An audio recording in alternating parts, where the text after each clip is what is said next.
It's been a little bit. Honestly, I haven't been in front of this camera in about a week or so. A lot of the videos that you saw are pre-recorded, ergo me using Steve McNair 3 videos in a row. I know you guys don't like that. I wanted to make a video, a formal video of like my thoughts and impressions of MAACC squads, the goods and the bads. And trust me, there are some goods and there are definitely some not so good. So let me get into it. Yes, I know you guys all have this exact question. Mike, were you able to record any gameplay? And the sad and sorry answer is no. I wasn't allowed to. EA wasn't letting anybody record, at least no Game Changers. I don't even know if Game Changers were able to record. I bet that they were, but I don't think they're gonna be able to release gameplay for a long time, for probably like, I'd say maybe a month or month and a half. First off, I wanna talk about the goods, the stuff that I really liked about it, the stuff I thought was absolutely awesome, and I think you guys will like when you play. First off, I know this is incredibly basic, but it is ridiculously fun. When you play with your friends and that dynamic aspect and you can use your MAACC cards, it's honestly the most fun I'd have on Madden in years. Honestly, in years. And the fact that you can actually play with 2 other friends and then one of them doesn't even need to have a MAACC squad is just pretty insane. It's actually really awesome that Madden is finally able to do this. I know with Park that made the game a lot better. I'm just really excited to where we can have the full game and we can just play this 24/7. Another thing that I think is going to be very, very nice for us is it's a change of pace. We can have our one-on-one aspects, our draft champion aspects, our ultimate team aspects, but we can also play MAACC squads as a change of pace. I know a lot of people like to have change of pace games, like me, for instance. I like to have a sports game and a shooter game, and right now I don't really have that. We're just like all diving in on the sports games, and if I could have MAACC squads that could offset my ultimate team, my draft champions, like I said, it would be a cool change of pace. Now we are going to get into the gameplay aspects, and I know this is what everybody wants to know. So for me personally, the game felt incredibly smooth. I don't know how to describe it other than it was just very, very smooth. When you click sprint, it would sprint. When you click triangle, it would jump for the ball. It was a nice game. Another thing that's actually awesome is that speed 100% matters. So like, for example, if I have Julio Jones and he's going up against Cam Chancellor, I'm gonna run past Cam Chancellor because Julio Jones is very obviously faster. I had a play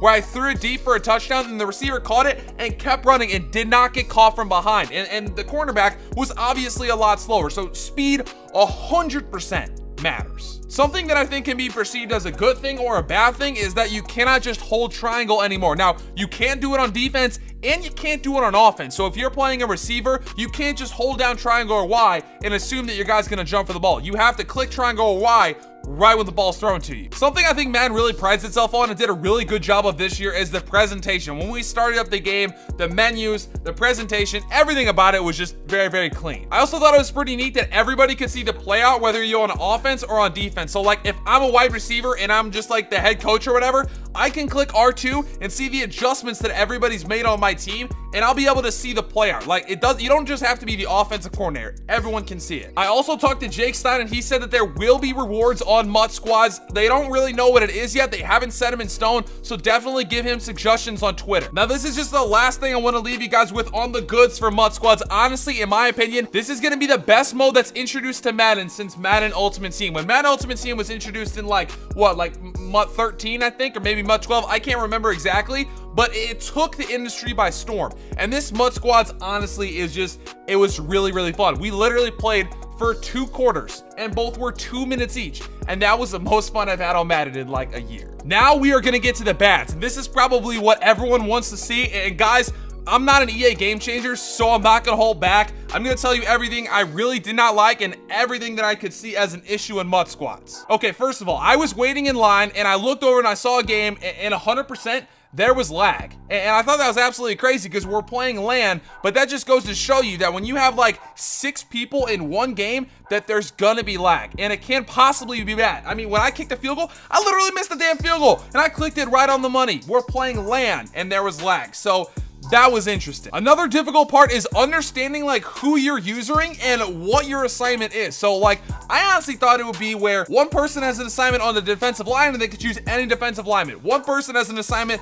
on the linebackers and they could choose any linebacker. Another person has an assignment on the corners and safeties and they can choose anybody there. But you can literally choose anybody that you want. So you gotta communicate with your teammates whether you wanna have linebacker assignments or defensive line assignments or cornerback and safety assignments. Also, the way you determine who you are using is little colors that are above your players. each player is given a color. Now, I don't know why, and I couldn't tell this on the screen. I was looking the entire time. I couldn't tell what denotes what color. Like, it just says, okay, you're this color to start the game, and I couldn't find anything on the screen. That might be a bug. They said that there were some, but that was just something that was a little confusing to me. So you got to remember what color you are to start out. This is something that I found on offense that was a little annoying, and it makes sense, but it's something you don't think about when you're in the game, at least playing for the first couple times.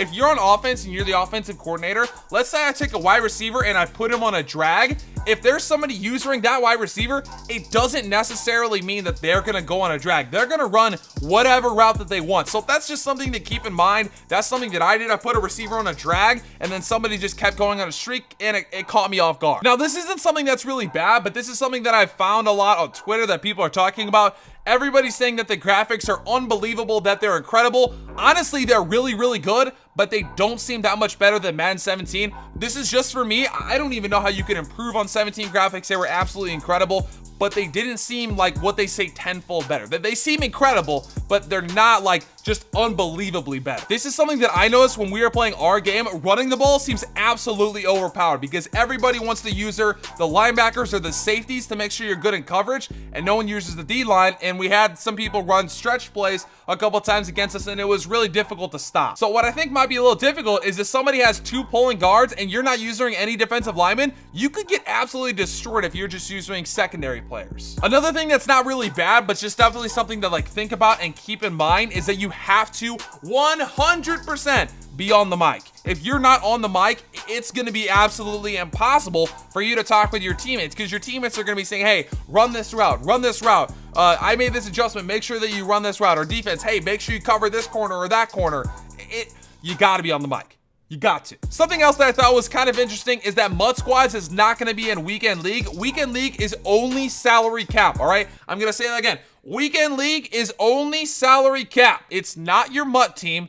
It's not your MUT Squads team. It's not Draft Champions. It's only salary cap. Now, if you guys are wondering what Weekend League is, it's essentially a way that you can play like, I think, 25 games in a weekend. If you win a certain amount of them, you get a crazy amount of coins and like some pretty good players. It's just essentially a way for people to grind online on the weekends and get a lot of coins without having to spend any money. It's pretty sick. Now, this is just for me, and I'm not sure if it's because it's very, very earlier in the year or we're using like not super good cards, but the game felt unbelievably slow. Like when I was using a wide receiver, I did not feel super fast. Now, when I was using a cornerback and I was trying to guard that receiver and the receiver was way faster than me, I felt unbelievably slow. So the game definitely feels kind of slow. And this is the last con or bad thing or just something to keep in mind, something to consider, is that there's a large learning curve. You're not going to hop into MUT Squads and be a god. It takes a little bit to learn how to run a route, or it takes a little bit on knowing how to press triangle and hold Y or whatever, or not hold Y for that matter. So something that I might recommend is if you still have Madden 17 and you're still playing it,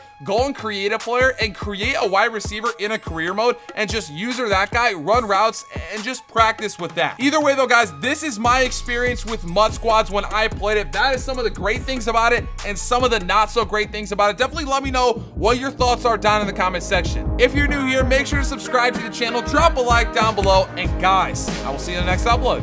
Peace.